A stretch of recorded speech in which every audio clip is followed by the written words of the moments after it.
يتقطع دكتورة، لم أسمع جيدا، صوتك متقطع. بدأنا البث. إذن بسم الله الرحمن الرحيم. الحمد لله والصلاة والسلام على رسول الله. إذا نعود إلى ندوات إعادة كتابة التراث في العالم العربي. هذه الندوة رقم 26. سوف أقوم أولا بتقديم الندوة. لا أعرف إن كان البطاقة قد ظهرت.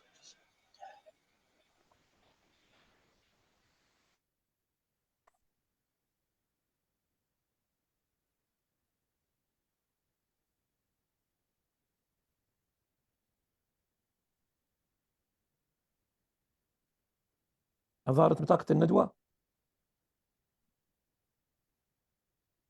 استاذ هادف مش سامعين شيء. ما في صوتي مش مسموع.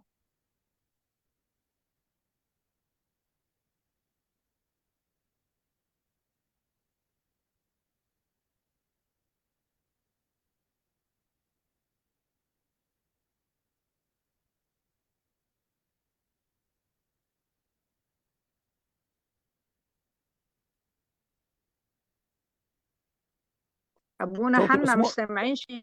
الآن صوتي مسموع. الآن صوتي مسموع ولا غير مسموع؟ صوتكم مسموع أستاذ هادف. مساء طيب الخير. طيب مساء الخير. بسم الله الرحمن الرحيم. إذا إعادة كتابة التراث في العالم العربي، المحاضرة 26، وستكون بعنوان ما بعرف. الإسلام والقرآن في نظر أوروبا 1143 1798. l'islam et le Coran vu par l'Europe du 12e siècle au 18e siècle. المحاضر الدكتور جون طولان، دكتوراه في التاريخ من شيكاغو، أستاذ التاريخ في جامعة نانت، متخصص في العلاقات الثقافية والدينية بين العالمين العربي واللاتيني في العصور الوسطى. وإدارة النقاش من الدكتور جميل اسكندر، دكتوراه في التاريخ، عميد كلية الدراسات الشرق أوسطية في جامعة سليمان الدولية، أستاذ التاريخ الوسيط واللغات القديمة الجامعة اللبنانية، وبإشراف المتكلم المعمار هادف سالم. إذا سوف أقدم بسرعة، يعني سوف أقدم بطاقة مدير الجلسة، ثم أترك له عناية إدارة هذه الجلسة. إذا اسمحوا لي فقط لحظات ليشارك بطاقة الدكتور اسكندر. إذا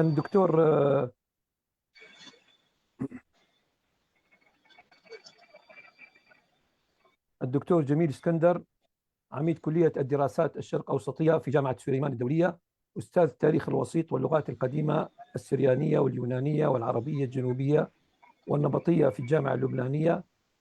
الحقيقة هو لديه يعني الصوت يتقطع جدا، هل هو من عندك دكتور أم من عندي؟ لا أعرف، أنا صوتي حسب بعض الزملاء مسموع. طيب أنا يعني حتى لو كان صوتي مقطع لن أطيل الكلام. يعني الدكتور جميل اسكندر لديه سيرة طويلة، حاولنا أن نختصرها قدر الإمكان لنقدم ألو. نعم دكتور، أنا بسمع صوتك، أنا صوتك واضح لي. أقول أن الدكتور أستاذ القرآن الكريم تاريخ الكنيسة في معهد التثقيف الديني للعلمانيين جونيه لبنان، له عدة أبحاث، منها بين إنجيل عيسى والقرآن، 5 جمل متطابقة، كراسات فريقة، المعهد العالي للعلوم الإنسانية جندوبة في تونس، له أيضا مريم بين المسيحية والإسلام، دار النهار بيروت وهو قيد النشر.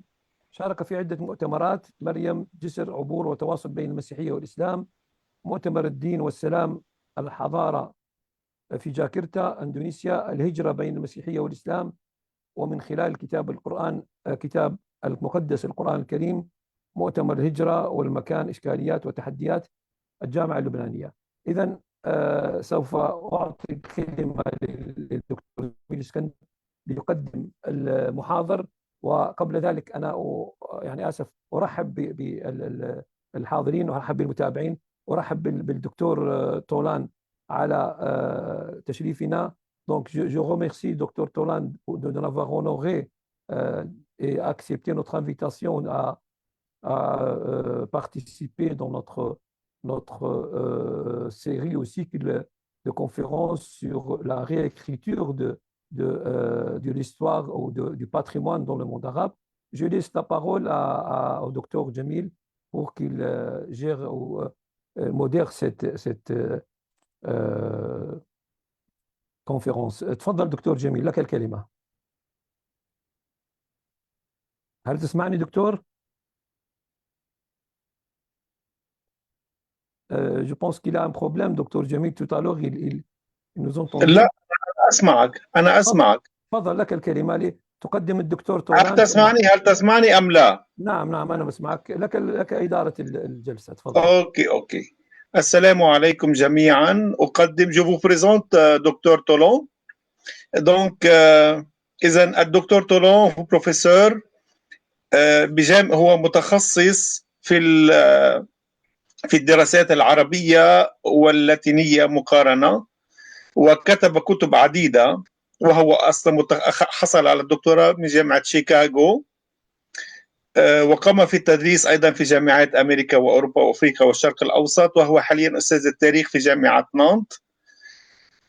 حصل على العديد من الجوائز بما في ذلك منحتين من مجلس البحوث الأوروبي وجائزة ديان بوتيه من الأكاديمية الفرنسية، وهو مؤلف العديد من المقالات والأعمال بما في ذلك لسرسة أنا أترجمها العرب.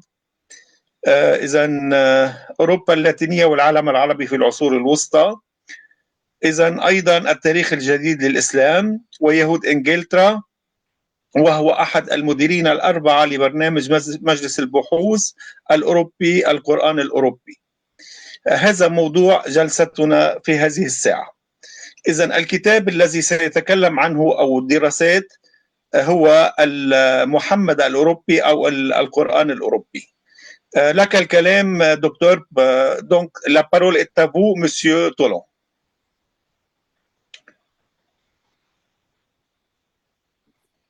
Est-ce que je peux partager l'écran?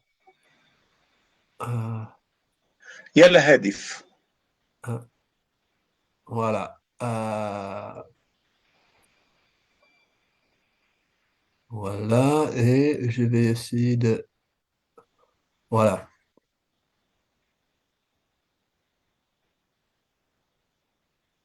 Non, je vais faire comme ça.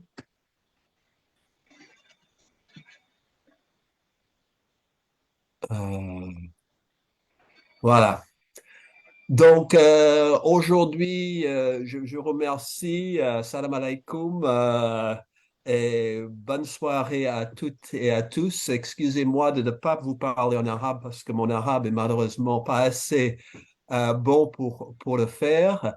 Je vais vous parler du Coran vu par l'Europe entre 1143 et 1798. On verra l'importance de ces deux dates.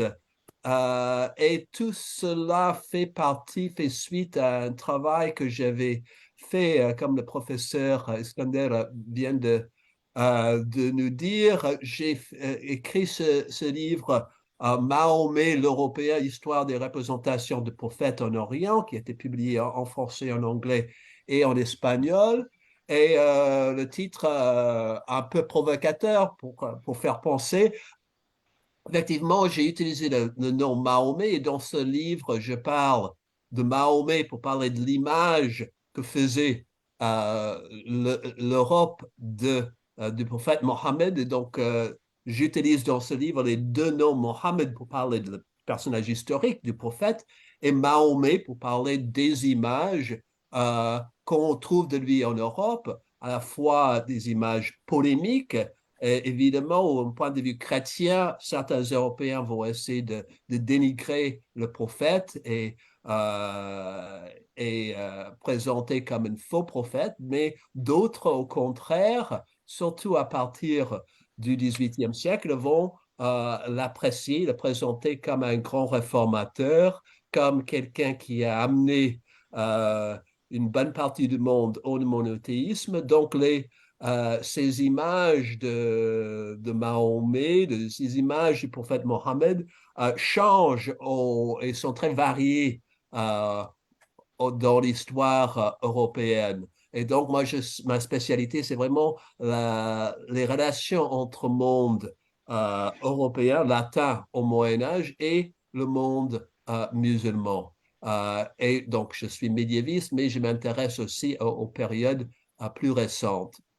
Et récemment, j'ai reçu avec ces 3 collègues un financement de l'Union européenne, du Conseil européen de la recherche, pour un projet qui s'appelle European Quran, sur le Coran, la place du Coran dans la culture européenne, avec ces 3 autres spécialistes, Mercedes García, qui est spécialiste des moriscos, c'est-à-dire des musulmans obligés à se convertir au christianisme en Espagne au XVIe siècle, Roberto Tottoli, qui lui est spécialiste des manuscrits arabes du Coran, mais aussi des traductions latines, Yann Lob, qui est spécialiste de l'orientalisme au XVIIe et XVIIIe siècle. Donc, notre idée dans ce projet, là, vous voyez notre page web, c'est de comprendre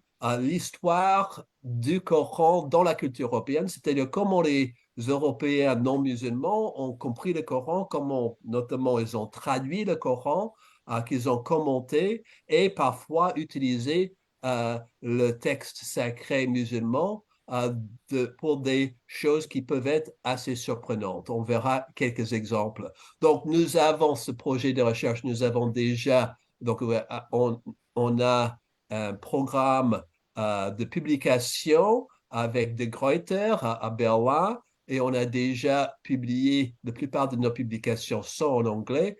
On a publié le Latin Quran sur la traduction, notamment la première traduction du Coran en latin au 143 et son influence en Europe jusqu'à 1500, The Iberian Quran sur les études et les traductions du Coran dans la péninsule ibérique au Moyen-Âge, à l'époque moderne. Et notamment, donc, ce que je voudrais vous présenter ici, c'est l'histoire des traductions du Coran, d'abord en latin, parce qu'évidemment, le latin, au Moyen-Âge et jusqu'au XVIIe, XVIIIe siècle, c'était la langue sacrée pour les chrétiens occidentaux. C'est aussi la langue d'érudition. Et donc, la première traduction dont on parlera tout à l'heure, c'est l'Alcoran Latinus, le Coran en latin. Le traducteur était en anglais Robert of Ketton, Robertus Kettensis, qui a traduit ce Coran, comme on le verra, et ensuite il y aura d'autres traductions. Je vous ai listé ici, je ne vais pas parler en détail de toutes ces traductions, mais ça montre à quel point des auteurs européens s'intéressaient aux textes sacrés musulmans, essayer de comprendre et les traduire en latin. Alors, ces traductions étaient souvent faites à des buts de comprendre l'islam, mais pour comprendre aussi, pour combattre du point de vue chrétien, notamment cette première traduction faite par Robert de Ketton. Robert de Ketton, c'était un Anglais qui est allé en Espagne pour étudier l'arabe et pour étudier en particulier l'astronomie et la médecine. Mais c'est Pierre Abbé de Cluny en 1142 qui l'avait embauché pour traduire le Coran. Et donc, quand il traduit ce Coran, il va le traduire pour Pierre le Vénérable, abbé de Cluny, avec un certain nombre d'autres textes à propos de l'islam qu'il a traduit de l'arabe au latin. Et ce Pierre de Cluny va lui ensuite écrire ce qu'il appelle une réfutation de l'islam, du Coran, pour essayer de prouver la vérité du christianisme. Donc, souvent, ce dialogue interreligieux, si on peut l'appeler ainsi, cet intérêt pour la religion de l'autre, part d'une idée de polémiquer ou d'essayer de convertir l'autre à sa propre religion. Passons à un autre exemple qui montre la diversité de l'engagement avec le Coran par les Européens du Moyen Âge.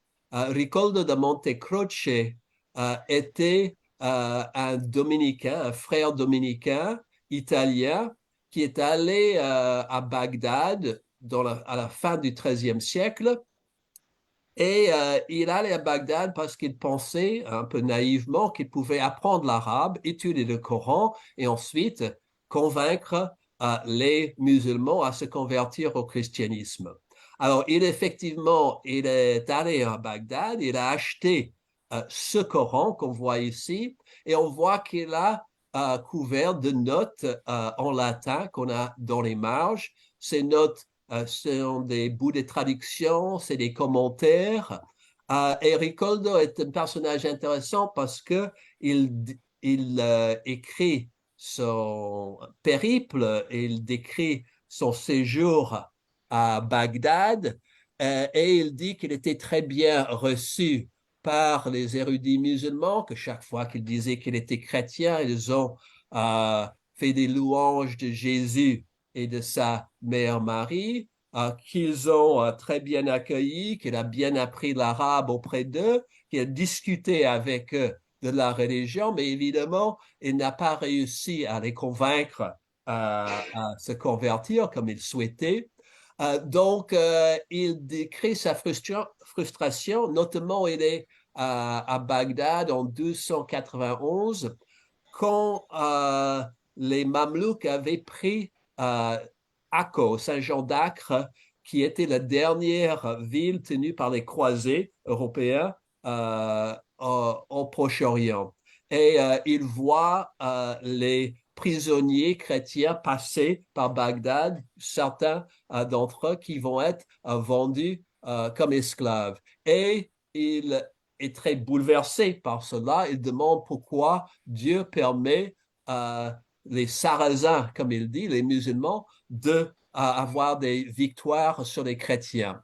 Et il étudie le Coran et il commence à bien connaître les textes, mais lui, de son point de vue chrétien, voit le Coran qu'il attribue à Mohammed. Il pense, comme beaucoup d'auteurs européens de cette époque, que Mohammed serait l'auteur du Coran. Et il ne comprend pas, évidemment, les différences entre des doctrines exprimées dans le Coran avec les doctrines chrétiennes qu'il connaît, lui. Donc, à un moment, il décrit comment il était en train de lire le Coran en arabe et il dit, en s'adressant, donc une lettre qu'il s'adresse à Jésus, il dit, je t'en prie, lis ce qu'il, Mohammed dit de toi, Jésus, de ta mère, de tes apôtres. Le cœur à vif, dans une douleur intolérable, souvent tu le sais, lisant le Coran en arabe, je posais le livre lui-même ouvert sur son autel, devant ton image et celle de ta très sainte mère, et je dis, lisez ce que dit Mahomet, et j'ai l'impression que vous ne vouliez pas lire. Alors, quelles sont les choses qui le choquent? Je ne vais pas rentrer dans tous les détails, mais notamment, il dit que le Coran dit que les apôtres autour de les apôtres et Jésus étaient des musulmani. Donc, effectivement, il ne comprend pas que ce mot musulman puisse être utilisé pour désigner Jésus et ses apôtres. Tout ce qui est effectivement négation de la Trinité aussi, ça lui pose problème. Donc, je trouve cet auteur très intéressant parce que c'est quelqu'un qui connaît bien le Coran, qui apprécie certaines choses qu'il lit dans le Coran. Il apprécie les érudits musulmans avec lesquels il discute, mais évidemment, il a toujours ce point de vue hostile à cause de ce christianisme. Donc, il va rentrer en Italie autour de l'an 1300. Il va écrire un texte polémique contre le Coran qui va être très influent en Europe. Ça va être imprimé, ça va être traduit en allemand par Martin Luther au XVIe siècle. Mais toute lecture du Coran n'était pas hostile au Moyen Âge ou après, loin s'en faut. Et ici, on a un portrait de Mohammed présenté comme auteur du Coran, dans une image qu'on pourrait trouver dans d'autres manuscrits avec d'autres auteurs, plutôt un portrait d'auteur plutôt flatteur et non pas polémique. Donc parfois, on présente le Coran comme un texte sacré des musulmans. Mohammed, qu'on pense toujours être l'auteur du Coran, ici, on présente de manière plutôt honorable. Passons maintenant, donc il y a cette même traduction latine du Coran de Robert Ketton qui va être publiée en 1543, donc 4 siècles après sa composition.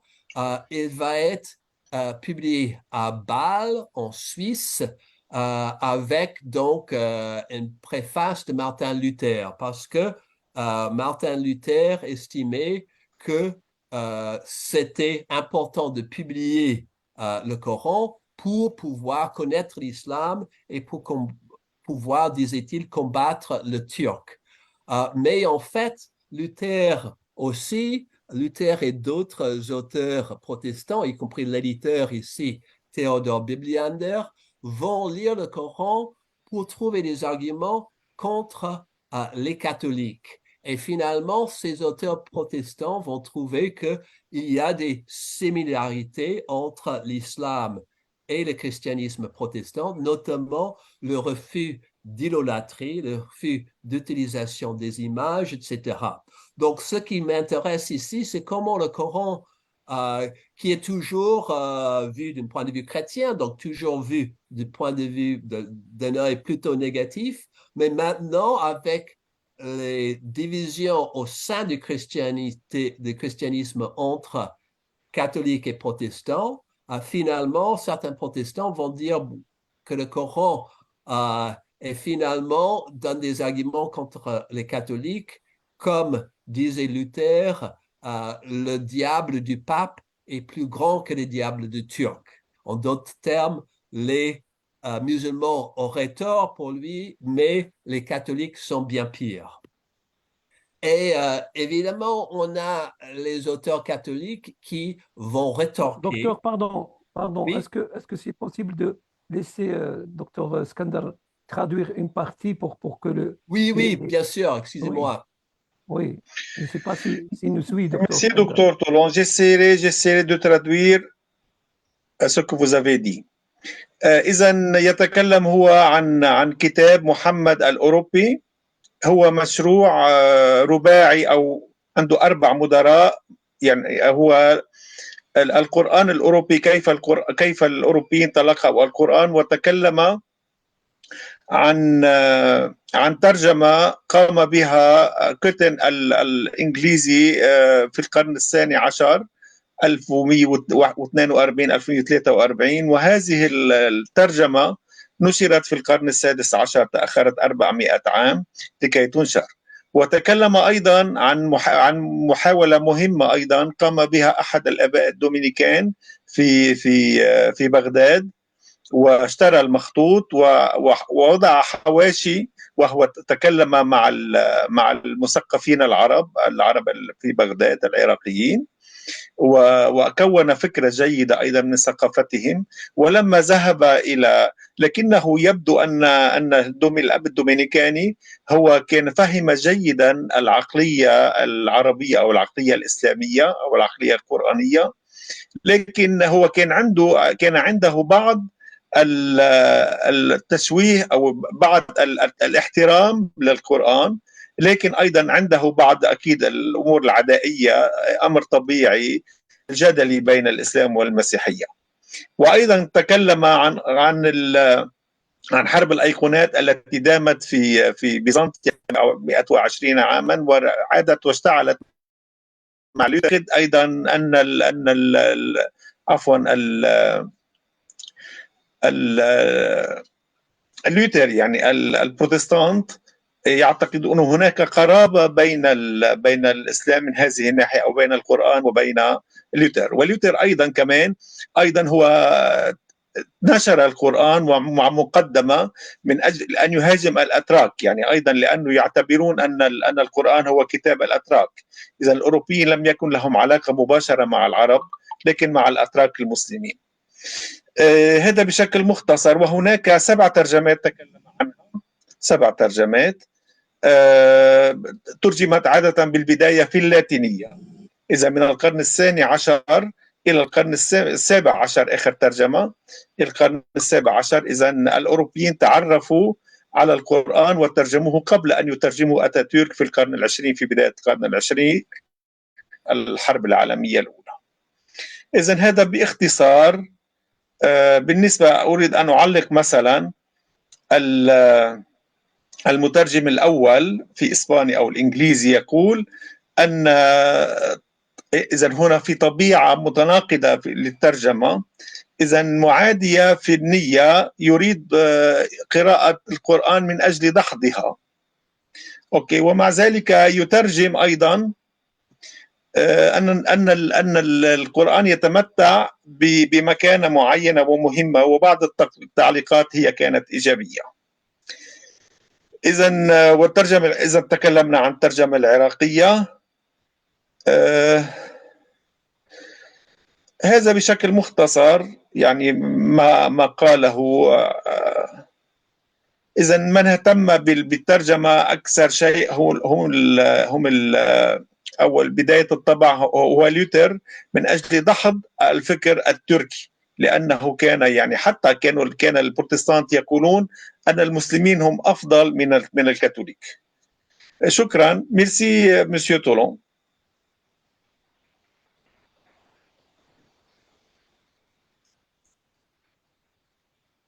Votre microphone, s'il vous plaît. Oui, c'est bon. Très merci beaucoup. Donc, je continue. Donc, on va donc cette traduction. Donc, on avait vu cette traduction du Coran de Robert de Ketton en latin, publiée ici en 1543.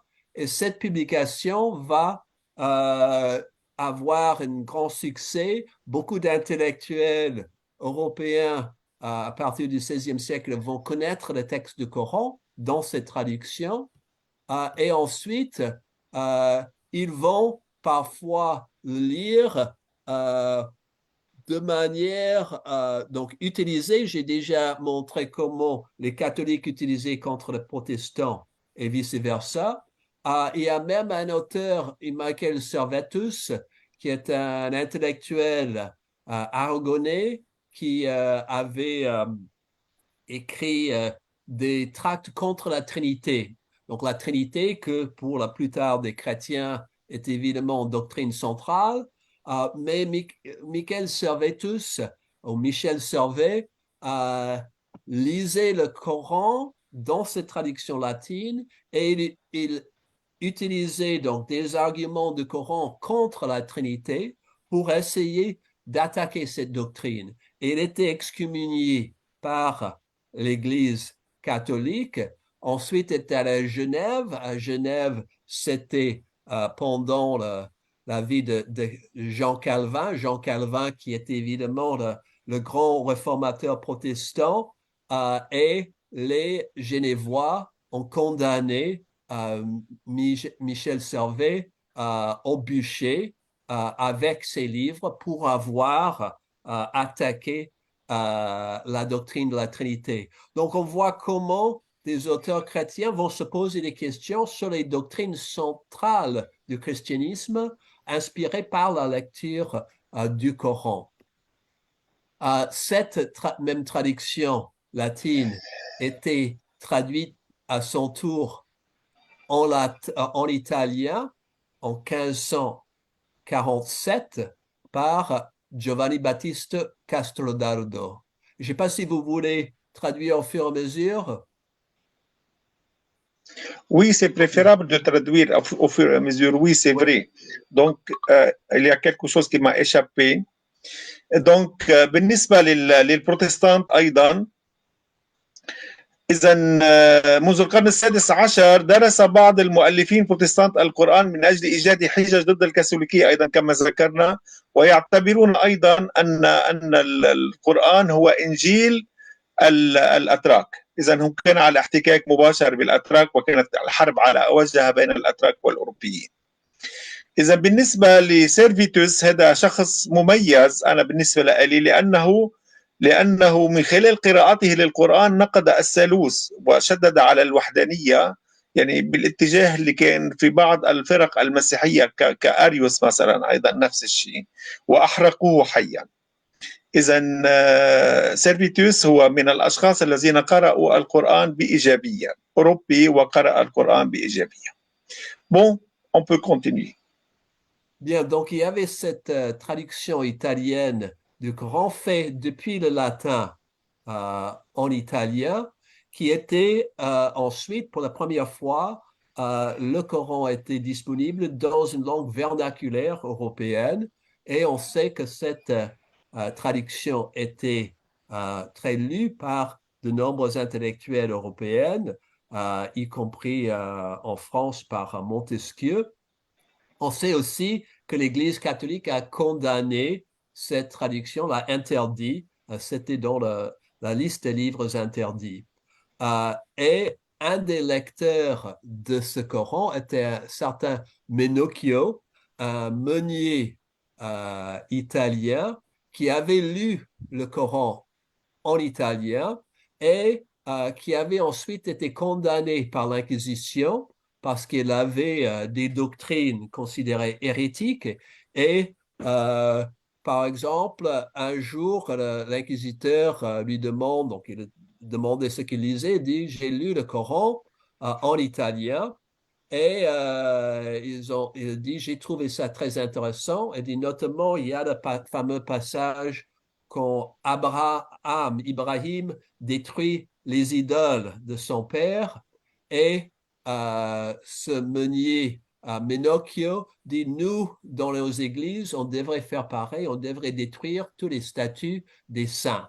Alors évidemment, les inquisiteurs n'ont pas apprécié ça, et pour ça et pour d'autres hérésies, ce pauvre Menocchio était condamné à mort. Je vous laisse traduire. اوكي، اذا ايضا هناك ترجمه ايطاليه قرأها نسيت اسمه، يعني واحد مينيكو نسيت اسمه ايضا. اذا قرأها وتأثر ايضا واتهم من خلال محاكم التفتيش بانه هرطوقي، اوكي، وايضا استند الى نص مهم عن ابراهيم الذي لما اختلف مع ابيه ودمر الاصنام. اذا هنا كانت رايي في تحطيم التماثيل وتحطيم الصور، كما ذكرت سابقا بيسموها الحروب، حروب الايقونات التي نشات من القرن الثامن، لا بدايه القرن التاسع 817 في مهم. اذا هذه وصلت الى اوروبا ايضا. انتهينا. Ok, tu peux continuer, Monsieur Ptolon, docteur, Très bien. professeur. Donc, c'est en 1616, c'est Salomon Schweiger qui publie une traduction du Coran. C'est une traduction de la traduction allemande, pardon, de la traduction italienne en allemand. Donc, on a la traduction de l'arabe en latin, du latin en italien, et ensuite de l'italien en allemand, et après de l'allemand en néerlandais en 1641. Je vous laisse traduire. إذا سالومون شفاينجر هو الترجمة الإيطالية للقرآن إلى الألمانية، وبعدها ترجمت إلى الهولندية ونشرها. اوكي، oui. Tu peux Et donc, continuer. il y aura aussi une traduction en hébreu du Coran au XVIIe siècle à partir de la traduction italienne. Donc, assez ironique parce qu'évidemment, la langue hébreu est beaucoup plus proche de l'arabe qu'il n'est de l'italien, mais on a ici la première traduction du Coran en hébreu. وعندنا أيضا ترجمة عبرانية عبرية للقرآن انطلقت من الترجمة الإيطالية، مع أن العبري هو لغة سامية هي قريبة من العربية، لكنه وصلت إليه من خلال الترجمة الإيطالية. Oui. Très bien. Et donc, il y a le Coran qui apparaît dans des lieux et des contextes assez surprenants. Même, on a le Coran et Mohammed qui sont présentés comme partisans de la doctrine de l'Immaculée Conception de la Vierge Marie, parce que il y a un hadith de Bukhara qui dit effectivement il n'y a qu'un de ceux issus d'Adam qui Satan ne tient sauf Marie et son fils. Donc ça c'est effectivement une traduction d'une hadith de Bukhari, mais pour certains auteurs, donc ça commence à circuler chez les auteurs chrétiens au XIVe siècle. Ensuite, ce hadith est confondu avec le Coran. Donc, on imagine que le Coran donne sa caution à cette doctrine comme quoi Marie avait été conçue sans péché originel. إذا أيضا هناك وجود لشخصية محمد في حتى المجامع المسيحية، وهناك حديث نسبه بعض المسيحيين إلى القرآن نفسه، وهو حديث يعود إلى بصحيح البخاري بالراوي هو أبو هريرة، ويقول في ما من بني آدم مولود إلا يمسه الشيطان حين يولد فيستهل صارخا من الشيطان غير مريم وابنها. إذن هذا استعملوا هذا الحديث الكتاب الأوروبيين من أجل تثبيت الحبل بلا دنس لسيدتنا مريم العذراء. Oui. Et on a un autre exemple de ça ici. Donc, on a ces différentes images où on présente le prophète Mohammed ou Mahomet, comme les auteurs l'appelaient, comme témoin de la pureté de la Vierge Marie. نعم، هو أكيد هو كلام محمد أو كلام الحديث الذي نسبوه بعض المؤلفين أو بعض الأوروبيين إلى القرآن نفسه، لكنه يعود إلى الحديث، هو دلالة على نقاوة مريم وبرارتها. Oui, Monsieur Tolon. Voilà, et ensuite on a des images beaucoup plus polémiques ici. Encore une fois, dans un contexte catholique, on imagine Mohammed avec Calvin, les deux présentés comme des hérétiques qui auraient écrit des faux livres. Calvin, les constitutions Calvin qu'on voit ici, et Mohammed, on voit Al-Coran de Mahomet ici. Il imagine que ils sont ici aux enfers parce qu'ils auraient promis le paradis à ceux qui les suivaient, et ceux-ci se retrouvent aux enfers et attaquent leur chef, Calvin et Mohammed. Donc tout ça, c'est évidemment une image très négative de Mohammed et du Coran, mais dans un contexte français où le vrai ennemi qui inquiétait les gens, c'était le protestantisme, évidemment. Donc cette manière, encore une fois, de comparer l'islam au protestantisme, c'était une manière surtout de dénigrer les protestants. Allez-y.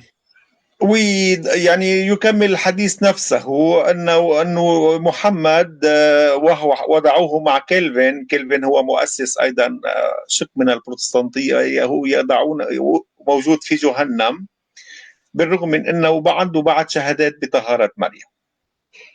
Oui. Très bien. Ensuite, je vais présenter rapidement quelques autres traductions. Donc, la première traduction directement de l'arabe dans une langue vernaculaire européenne était d'André de Rier.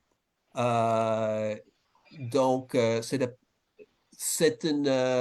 un diplomate français qui était à Alexandrie, qui a traduit le Coran. Ce n'est pas une très bonne traduction, mais c'est la première. Et ensuite, cette traduction va être traduite du français en anglais 2 ans plus tard. Allez-y. نعم، هناك ترجمة أيضا جديدة للقرآن ترجمت من الفرنسية إلى الإنجليزية. إذا Très bien. أوكي. Ensuite, on a une grande œuvre d'érudition de Ludovico Maracci, qui était un prêtre catholique à Rome, était donc dans l'entourage du pape Innocent XI, et avec l'aide d'un certain nombre de chrétiens donc Maronite. maronites, voilà, il a traduit le Coran. Donc il donne une édition du texte arabe du Coran, une traduction donc du Coran surat par surat, et ensuite alors parce que c'est une œuvre faite pour la mission, pour essayer de convaincre les musulmans de se convertir. Donc, surat par surat, et là, ce qu'il appelle une réfutation.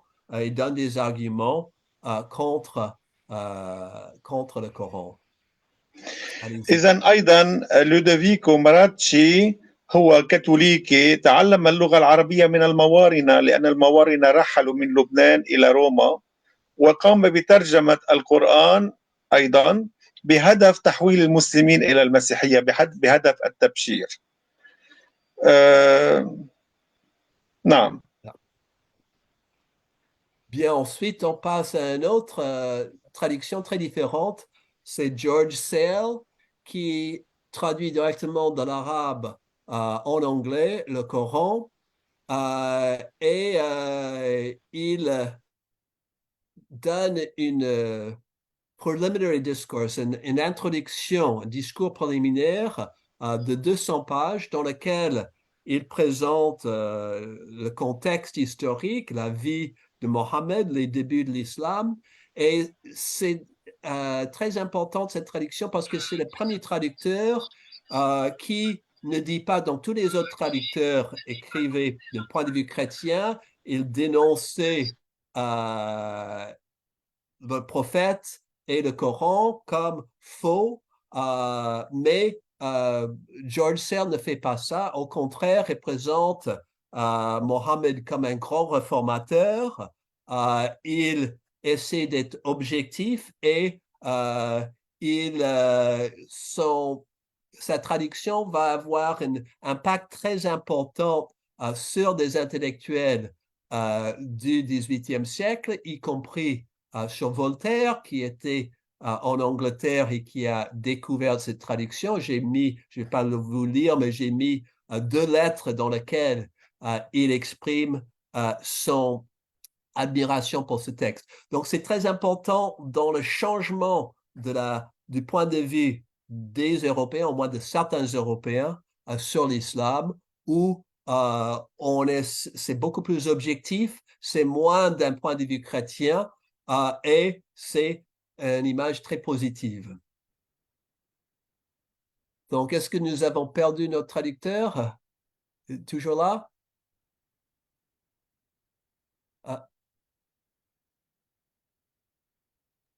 Oui, oui, vous pouvez continuer un moment. Je vais continuer. Et donc, dans le même esprit, il y a une nouvelle traduction française publiée en 1783 de Claude-Étienne Savary. Là aussi, il essaie de traduire comme avait fait George Sale, et insiste sur la beauté de la langue. Il a dit, je vais essayer de donner une idée dans ma traduction de la beauté de ce texte. Et il présente Mohammed aussi comme quelqu'un d'inspiré, comme un grand homme. Comme il dit, dans son introduction, dans le passage que vous avez ici, Mahomet fut un de ces hommes extraordinaires qui, nés avec des talents supérieurs, paraissent de loin en loin sur la scène du monde pour en changer la face et pour enchaîner les mortels à leur char. Lorsqu'on considère le point d'où il est parti, le fait de grandeur où il est parvenu, on est étonné de ce que peut le génie humain favoriser des circonstances. Donc, image très positive du prophète et du texte coranique. Et ce qui est intéressant aussi pour nous autres historiens, c'est que cette traduction va aussi avoir une grande influence. Un de ses lecteurs, je vais passer voilà, ici, un de ses lecteurs, c'est Napoléon. Napoléon qui évidemment envahit l'Égypte en Docteur, 1798. juste un moment, j'essaie de résumer en arabe parce que le docteur Skandar a eu un problème sur son PC. Ouais. Donc, je reviens voilà, au سال جورج سال. إذا سأحاول ترجمة قسم لحد أن يعود الدكتور اسكندر. هذه الترجمة يقول الدكتور طولان أنها كانت منعرج وتغيير في تراجم القرآن، لأن المترجم جورج سال الإنجليزي البريطاني كان إيجابيا جدا في ترجمته، ويعني اختلف عن من ترجم قبله، حيث أن أغلب التراجم كانت تستعمل في يعني توجهات وإيديولوجيات دينية، بينما هذا المترجم كانت له نظرة إيجابية جدا، واعتبر محمد عليه الصلاة والسلام كريفورماتور، يعني كمصلح، وأن هذه الترجمة قد وجدها قد يعني لاقت صدى لدى المثقفين في أوروبا. ويذكر هنا أن فولتير مثلا بعث لديه رسالتين، وكان في إنجلترا في القرن ال18، ويعني مدح كثيرا هذه الترجمة. وهناك أيضا ترجمة أخرى، لوتخ تراديكسيون، فوالا، ترجمة أخرى ل Savary, Claude-Étienne Savary. أيضا هي كانت ترجمة إيجابية. Voilà, c'est en résumé. C'est à vous. Bien. Et donc, c'est cette traduction de Savary que Napoléon va amener avec lui en Égypte, quand il envahit l'Égypte, et il va essayer de convaincre les Égyptiens qu'il est ami de l'islam, qu'il respecte le prophète Mohammed et qu'il respecte le Coran. Donc, il va se promener en Égypte avec le Coran dans la traduction de Savary, et sans doute l'image de Mohammed comme grand héros, comme grand homme d'État et général va inspirer Napoléon. Ici, on le voit lors de Maulid al-Nabi, où il va aller dans la mosquée Al-Azhar et écouter les récitations du Coran.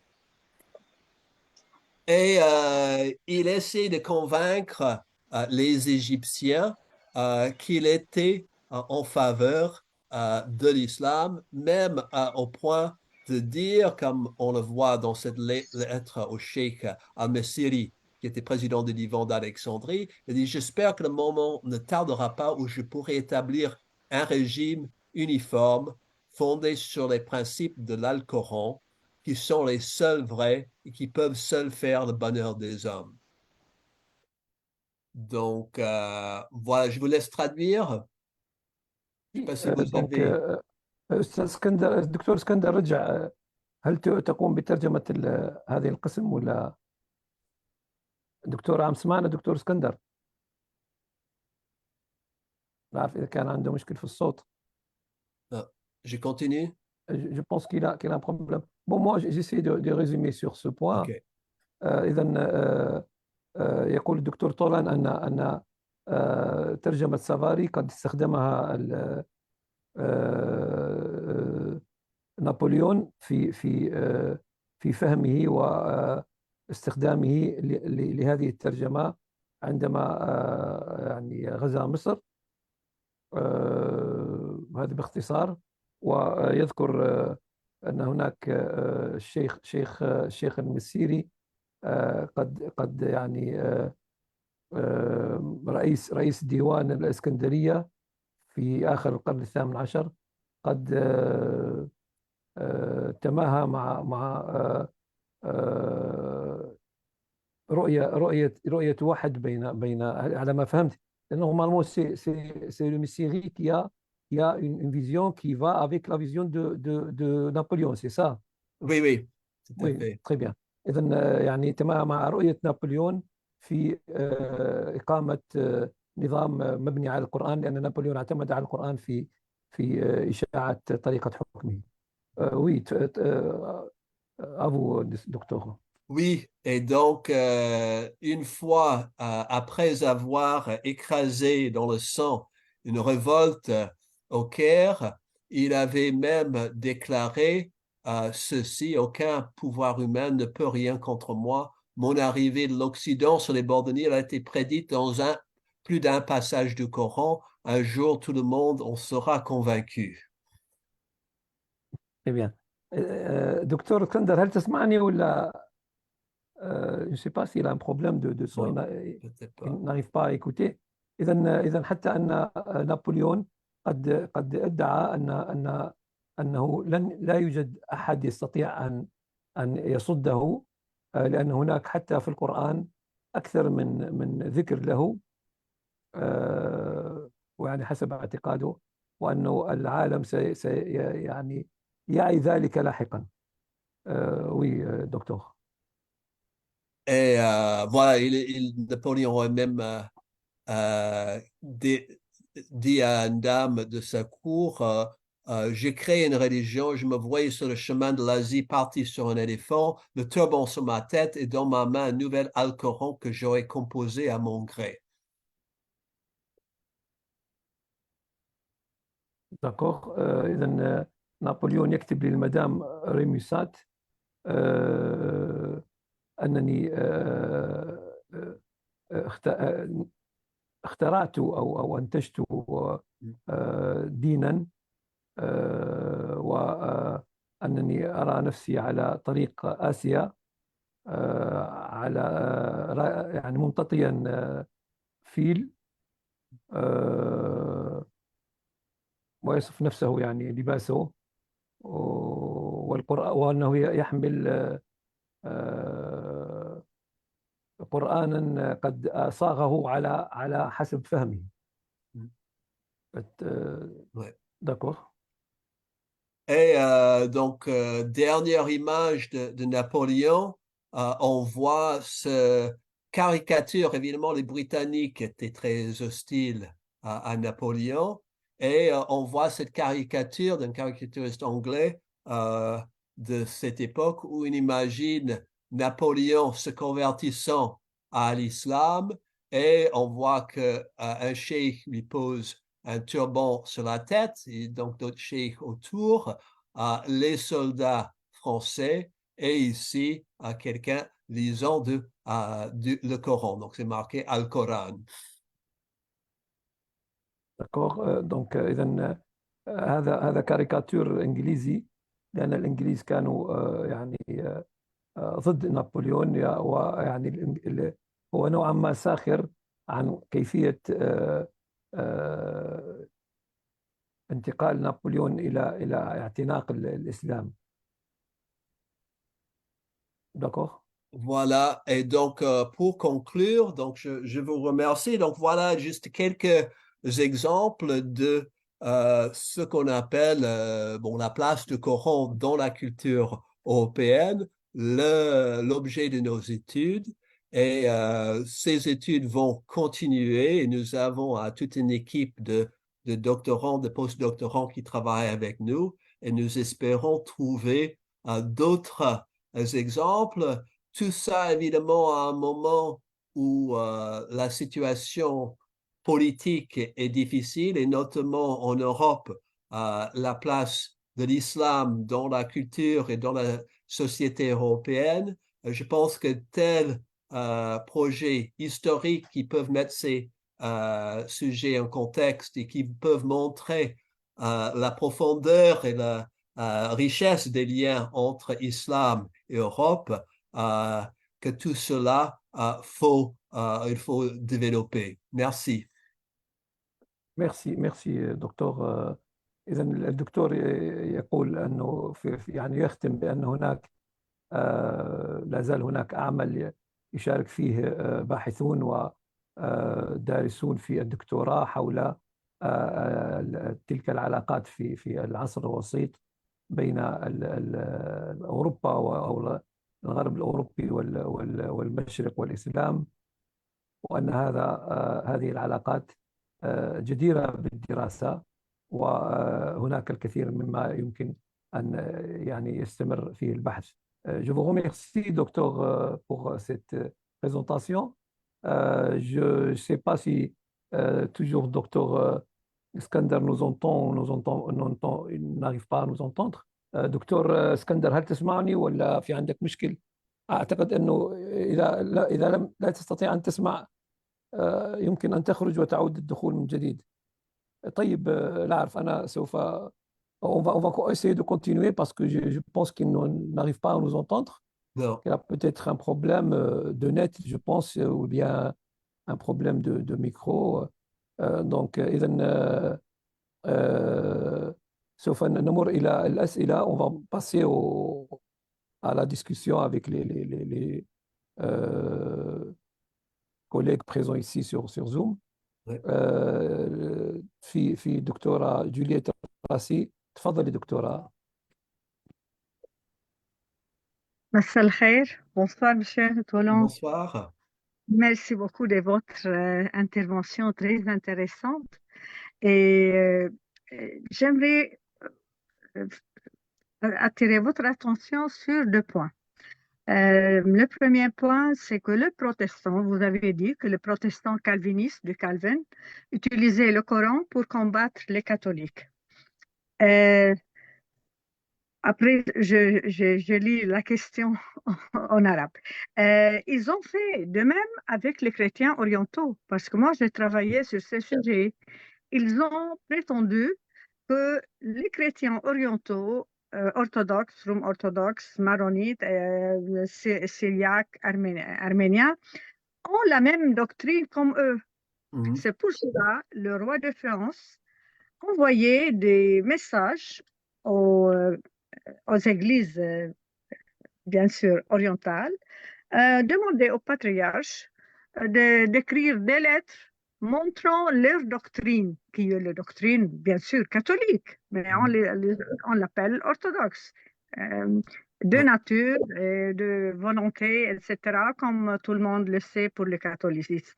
Et il y a un patriarche que je travaillé pas mal sur lui, c'est le patriarche d'Antioche, orthodoxe d'Antioche, Macarius ibn Zaïm, qui a envoyé en 1671 une lettre au roi de France et qui existe bien sûr dans le département des manuscrits ou des archives orientaux à la Bibliothèque nationale. J'ai voulu attirer l'attention sur cela, c'est-à-dire les protestants, c'est pas seulement en Europe, mais aussi en Orient. Si vous permettez, je lis la chose en arabe, les idées. أود أن أشير بأن البروتستانت الذين استعملوا القرآن لمحاربة الكاثوليك ولدحض آرائهم اعتمدوا نفس الطريقة مع الكنائس الشرقية، إذ زعموا أن الكنائس الشرقية أو المسيحيين الشرقيين يؤمنون مثلهم بالدكترين يعني. لذا أرسل 4 بطاركة شرقيين رسائل إلى ملك فرنسا لدحض هذا الزعم، ومنهم ملك أنطاكيا وسائر المشرق للروم الأرثوذكس البطريرك مكاريوس الزعيم سنة 1671. Une autre chose, s'il vous plaît, la deuxième chose, c'est que au XVIIe siècle, moi j'ai travaillé sur Eugène Roger. Je ne sais pas de quel frère il était, mais il est venu en Orient, il était le médecin des فخر الدين المعني الثاني de l'émir فخر الدين الثاني. Il a écrit La Terre Sainte. Son ouvrage, c'est La Terre Sainte. Dans son ouvrage, qui a été publié, c'était un manuscrit qui a été ou republié. Il a montré, donc, certains passages que leur but, c'est de rendre les musulmans au Moyen-Orient et même en Perse, le rendre musulmans. Ils ont échoué en Perse, ils ont travaillé ici, en Orient, mais qu'est-ce qu'ils ont prêché? Ils ont prêché les Roms orthodoxes, c'est-à-dire les Melkites. Même Ah, pas d'accord. un musulman est devenu chrétien. Je veux lire en arabe avec une compilation. كان هدف المبشرين الأوروبيين ومنهم الفرنسيين طبعا في القرن السابع عشر تحويل المسلمين إن في الشرق الأوسط أو في فارس إلى المسيحية، لكنهم فشلوا في فارس كما فشلوا عندنا في الشرق الأدنى نسميه اليوم، وتوجهوا نحو المسيحيين الشرقيين الملكيين أو الروم الأرثوذكس، وهكذا خلقت طائفة الروم الكاثوليك عندنا في 1724 أصبح عندنا روم كاثوليك. وشكرا. ميرسي كتير. Merci beaucoup pour votre commentaire. C'est très intéressant ces deux exemples. Oui. gentil, merci beaucoup. Je pense que, je ne sais pas, docteur Skander, il me dit qu'il nous entend, mais moi, je n'arrive pas à l'entendre. Si, دكتور اسكندر ممكن تتحدث؟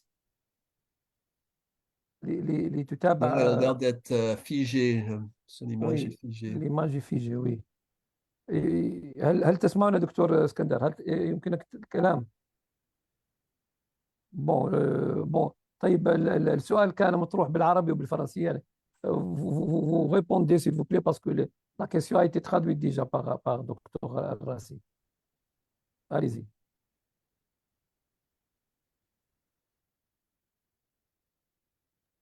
Docteur Tourlan, c'est à vous Oui, de répondre. pardon, Oui. j'ai pas compris votre question.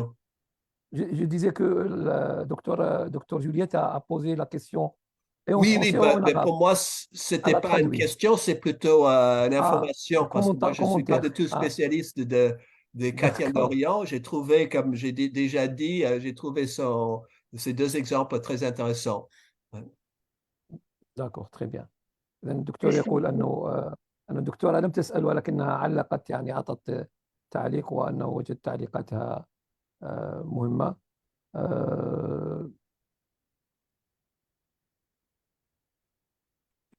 Oui, donc j'aurais aimé docteur Skander soit présent parce qu'il est spécialiste lui aussi dans ce type d'études. Mais malheureusement il n'arrive pas à communiquer. إذا كنت يعني أتمنى الدكتور اسكندر يشارك. pardon, il appelle.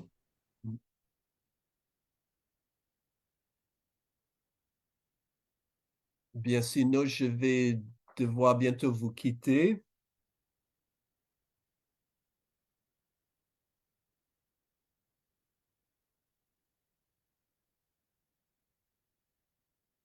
En tout cas, je vous remercie tous et toutes. Shukran jazilan. je ne sais pas, pardon. هل هناك مزيد من الأسئلة للدكتور طولان على ما قدمه يعني قبل أن نختم؟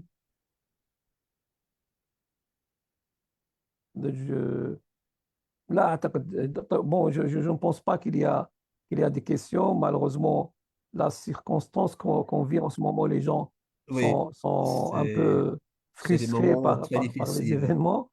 J'attends que Dr Skander reprend. Il est rentré une nouvelle fois. On va essayer de l'écouter si c'est possible. Voilà. أتسمعني الآن تمام؟ هل أنا نعم مسموع؟ نسمعك تفضل. إلى حلغ الكاميرا، معلش حلغ الكاميرا ما في مشكلة. لأنه الكاميرا يمكن عم تعمل مشكلة. أوكي؟ نعم تفضل. طيب Monsieur Toulon, j'ai une question.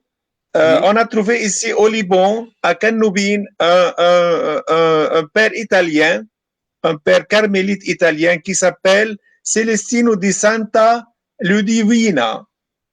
Donc, a commencé à traduire le Coran, je pense, en italien, en 1643. il a commencé, c'est ici chez nous au Liban, à la Vallée Sainte.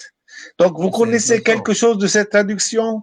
Non, non, je ne Ouais. connais pas. Donc, effectivement, si vous avez des informations que vous pouvez m'envoyer, ça m'intéresse beaucoup. Oui. D'autant plus, oui, s'il y a des Seulement ça. traductions. Voilà. Donc, il Oui, reste il a encore commencé beaucoup. la traduction à Kanoubine, ici au Liban, parce qu'il Ouais. a eu il a eu beaucoup des amis musulmans, parce que les musulmans ici chez nous ont été les chefs politiques, même administratifs et tout. Mhm. Non, c'est très Bon, intéressant, effectivement. merci. Merci beaucoup. est-ce que يعني هل ممكن اتدخل دكتور اسكندر؟ دكتور طولان, ce qui m'impressionne, c'est que dans vos études, vous ne faisiez pas référence à des traductions qui ont été faites à l'Orient. Alors qu'en Orient, on sait que les chrétiens ont participé à la traduction déjà du latin ou du patrimoine grec, gréco-romain vers l'arabe. Ils ont eu un rôle très important dans la traduction. Donc, est-ce qu'il n'y a pas des traductions déjà du Coran à l'Orient? Oui, ben, il y a des traductions, adaptations en perse, évidemment, dans d'autres langues. Il y a donc notre projet est sur le Coran en Europe, mais il y a d'autres projets, notamment Johanna Pink en Allemagne, a un projet qui s'appelle le Global Quran, où notamment elle s'intéresse beaucoup à le Coran en Indonésie, en Malaisie et les traductions, adaptations, interprétations du Coran dans ces contextes-là. Donc oui, il y en a un peu partout, bien entendu. Je veux dire, d'après vous, est-ce que vous avez une idée du premier Coran qui a été traduit, s'il y en a, bien sûr, Oui, à l'Orient, de l'arabe sur une autre langue? donc la première traduction serait en grec, donc maintenant perdu, mais on a des extraits chez un auteur du 9e siècle de l'ère chrétienne qui s'appelle Nikétas de Byzance, et il cite le Coran, et ce serait là la première traduction du Coran. Sinon, il y a celui dont j'ai parlé de Robert de Ketton de 1143. Euh, mais aussi, bon, il y a des adaptations en perse et en turc, mais je pourrais pas vous dire les dates exactes des premières traductions. D'accord, merci. je traduis. donc طيب أنا سألت الدكتور أنه هل لديه علم عن تراجم حدثت في المشرق من المشارقة، لأنه كانوا ساهموا في الترجمة من الأغريقية ومن اليونانية للعربية لبعض للتراث الأغريقي وغيره. هو أجابني أنه في مثلا ترجمة يونانية مفقودة، ذكر الاسم. هذا باختصار. في الدكتورة جولييت لديها أيضا. تفضلي دكتورة. دكتور جولييت فانترفيني. عفوا، بس لو سمحت أستاذ هادف بدي أحكي عن هالموضوع اللي عم تحكي عنه، لأنه أكيد كانت اللغة اليونانية هي اللغة الرسمية رغت الثقافة قبل الفتح العربي. نعطي مثل بالقرن السابع يوحنا الدمشقي. يوحنا الدمشقي كان يقرأ القرآن باللغة العربية، واللغة العربية دخلت على الكنيسة الأرثوذكسية من القرن السابع. يعني يمكن في كنائس سريانية تأخروا إنه يستعملوا اللغة العربية، يعني منهم بحاجة إنه يترجموا القرآن، ما بيقروه بلغته. ما بعرف إذا جدوى نعم أنا فاهم. يعني هل مثلا هم فكروا يترجموا القرآن للغة اللاتينية مثلا ولا؟ أنا عندي هالفكرة بس عن القديس يوحنا الدمشقي، لأنه كتب شيء عن القرآن، يعني نوع من الريفيوتاسيون، يعني بوليميك إذا بدك. ومنذ القرن السابع الميلادي. تمام. Je vais traduire un peu Monday, que c'est de Saint Jean Damascène au 7e siècle de l'ère chrétienne. Il a pu lire le Coran en arabe, parce que dans l'église chrétienne, orthodoxe, on l'appelait à l'époque melkite, orthodoxe, melkite. Ouais. Ils ont utilisé la langue arabe depuis le 7e siècle. Ils Oui. ont compris pas une langue liturgique, mais langue Oui. de tout le monde, yani, langue commune à tout le monde. Donc, ils ont commencé, les chrétiens orientaux, orthodoxes, à utiliser la langue arabe dans leur vie quotidienne, mais la liturgie est restée en grec.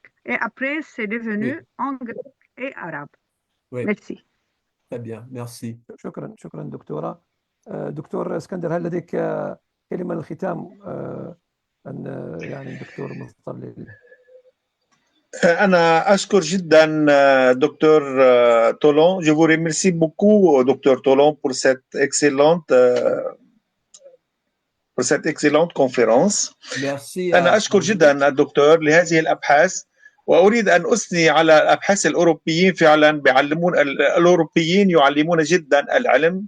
وأنا صراحة لما سمعته للمرة الأولى مع محاضرة في المغرب مع الدكتور يوسف الكلام، أنا فوجئت باهتمام الأوروبيين بترجمة القرآن من القرن الثاني عشر، بينما العرب أو المسلمين هنا لم يترجموا القرآن إلا القرن العشرين، يعني بعد الحرب العالمية الأولى مع أتاتورك. وأيضا الأوروبيين يعني استفادوا من المفكرين العرب، خاصة من ابن رشد، من ابن خلدون، من ابن سينا، كلها ترجمت إلى الأوروبي إلى اللغات الأوروبية، وهي اللغة المقدسة في ذلك الحين اللغة اللاتينية. وأتمنى أيضا كختام أن ندعو أخوتنا العرب المستمعين جميعا إلى التصرف بعلم مع كل الكتب، من أجل يعني هلا صحيح أنه في البداية المسلمين المسيحيين ترجموا القرآن بهدف نقد القرآن وبهدف التبشير، هذا كلام صحيح، لكنهم ترجموا وبعضهم كما رأينا عند الذي أحرقونه ولا نسيت اسمه، أنا أعتذر لأني أنسى، لأنه نقد الثالوث بناء على قراءته للقرآن. إذن هذا يحق له كل إنسان. لأجل ذلك أدعو إخوتي العرب إلى التصرف بموضوعية كما تكلم الأستاذ جون طولون، لأن الموضوعية هي أمر مهم جدا لأجل الثقافة ولأجل الاحتكاك بالآخر ولأجل فهم الآخر وأيضا أشكركم حضرة الأخ سالم لهذه المحاضرات القيمة التي تقومون بها، وشكرا أيضا للمستمعين. ونحن نأسف جدا لما يحصل حاليا، لأنه كان في حضور قليل جدا، الحضور الإخوة الحاضرين 13 فقط و14 وصلوا بسبب الأوضاع السيئة في فلسطين. رأف الله بهذا الشعب المظلوم يعني المظلوم والمقهور والمضطهد، وعم السلام في كل أنحاء العالم. وأود de nouveau un grand remerciement pour vous, Monsieur Tolon, et bonne continuation pour ces études. Merci à toutes et tous, et très bonne Merci. soirée. Bonne soirée. Bonne soirée. شكرا شكرا شكرا. au revoir. اوكي bonne soirée. بارك الله فيك. شكرا كثير دكتور جولييت. شكرا جماعة. شكرا كثير سالم. تحياتي وليلة مباركة. السلام عليكم. ميرسي أستاذ هادف. شكرا جزيلا على هذه المحاضرة القيمة. تصبحون على خير. شكرا جزيلا لكم جميعا.